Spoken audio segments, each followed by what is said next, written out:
the people who are in slavery, essentially, including in many of these states, the women, that we are on their side. We will ultimately prevail, just as we did in World Wars I, II, and III, the Cold War. As we do this, we close with this, we will make people nervous. We will make the Saudi royal family nervous. We will make the Mubarak regime in Egypt nervous.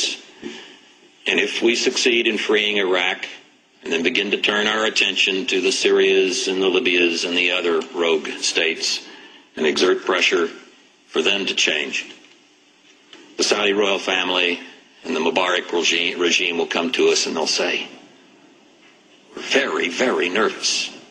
And our response should be good. We want you nervous.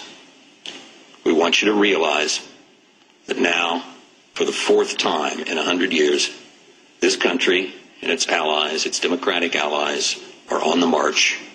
We are going to win, and we're going to win because we are on the side of those whom these regimes most fear, their own people. Thank you.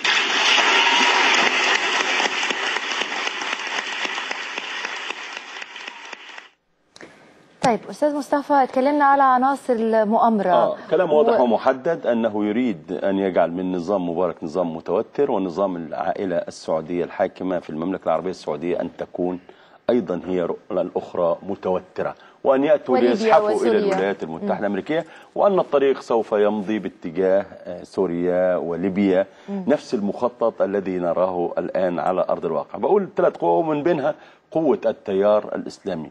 وبدأت كوندريزا رايس تتحدث في عام 2500 على أن الأمريكيين مستعدون أن يفسحوا الطريق